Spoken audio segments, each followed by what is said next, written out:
Hello बच्चों, तो चलिए इस प्रश्न को पढ़ते हैं। यदि रेखिक समीकरण निकाय x plus 4ay plus az बराबर zero, x plus 3by plus bz बराबर जीरो व x plus 2cy plus cz बराबर जीरो एक अशून्य हल रखता है, तो सिद्ध कीजिए कि a b c हरात्मक श्रेणी में होंगे। तो देखो प्रश्न में क्या कह रहा है। ये जो तीन समीकरण दिए हुए हैं, ये हमें क्या कह रहा है, ये रेखिक समीकरण निकाय जो है ये अशून्य हल रख रहा है। तो हमें सिद्ध करना है कि a b c हरात्मक श्रेणी में है। तो प्रश्न में आगे बढ़ने से पहले इस प्रश्न से संबंधित जो मुख्य उदाहरण है उसकी हम चर्चा कर लेते हैं। तो देखो मुख्य उदाहरण क्या हो जाएगी हमारे पास। समघातीय समीकरणों समघातीय समीकरण निकाय में समीकरण निकाय में क्रेमर नियम से हम क्या जानते हैं।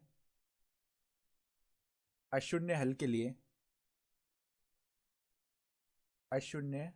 लिए जो डेल पर प्रतिबंध है वो क्या होता है, डेल जीरो के बराबर होता है अशून्य हल के लिए। ठीक है, तो डेल होता क्या है, एक्स वाई जेड के गुणांकों से बनी जो सारणिक होती है उसे हम डेल बोलते हैं।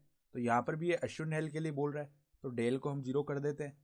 तो यहाँ पर देखो एक्स वाई जेड के गुणांकों से बनी सारणिक क्या हो जाएगी, 1 4a फिर 1 3b फिर 1 2c इसको जीरो के बराबर कर देंगे। तो अब देखो इस सारणिक का मान ज्ञात कर लेते हैं। तो कैसे ज्ञात करेंगे, यहाँ पर हम सबसे पहले एक संक्रिया लगाते हैं। क्या संक्रिया लगा रहे हैं, देखो जो पहली पंक्ति है उसको हम किस प्रकार बदल रहे हैं कि पहली पंक्ति में से हम दूसरी पंक्ति को घटा रहे हैं। उसी प्रकार दूसरी पंक्ति को कैसे बदल रहे हैं कि दूसरी पंक्ति में से तीसरी पंक्ति को घटा रहे हैं। तो यहाँ पर देखो क्या बनेगा, यहाँ पर जीरो बन जाएगा, यहाँ पर 4a-3b, यहाँ पर a माइनस बी, फिर यहाँ पर बन गया जीरो, यहाँ पर 3b माइनस में 2c, यहाँ पर b माइनस सी, फिर यहाँ पर 1 2c।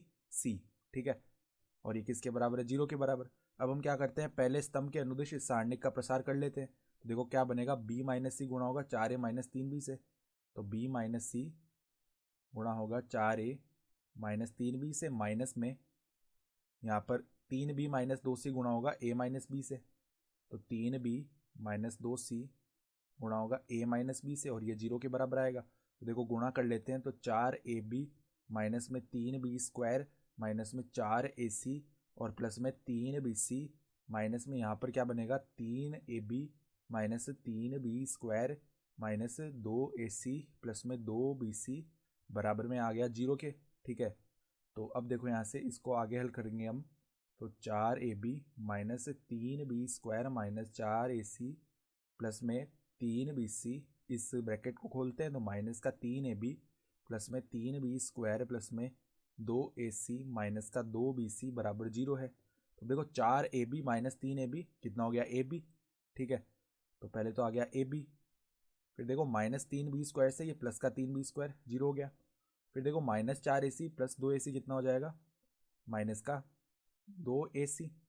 ठीक है, फिर देखो हमारे पास में यहाँ पर क्या बचा हुआ है, यहाँ पर है ये रहा 3bc और यहाँ पर है माइनस का 2bc, तो ये हो गया प्लस का bc। ठीक है, तो सारे पद आ गए हमारे पास, और ये किसके बराबर है, जीरो के बराबर है। तो अब देखो ab प्लस में bc का जो मान है वो 2ac के बराबर हो जाएगा। तो अब हम क्या करते हैं, इस पूरे समीकरण में हम भाग दे देते हैं abc का।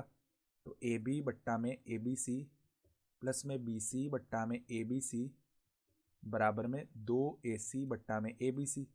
तो क्या बना हमारे पास में, ये बन जाएगा 1/c प्लस में यहाँ से 1/a बराबर में क्या बन गया, 2/b। और यही हमारे पास हरात्मक श्रेणी की शर्त भी होती है। यदि तीन पद परस्पर हरात्मक श्रेणी में हो तो यही तो शर्त आती है हमारे पास। तो हम क्या बोल सकते हैं, अतः ए बी सी हरात्मक श्रेणी में है, हरात्मक श्रेणी में है। ठीक है, तो इस प्रकार हमने सिद्ध कर दिया। तो आशा करता हूं कि आपको यह प्रश्न समझ में आया होगा। धन्यवाद।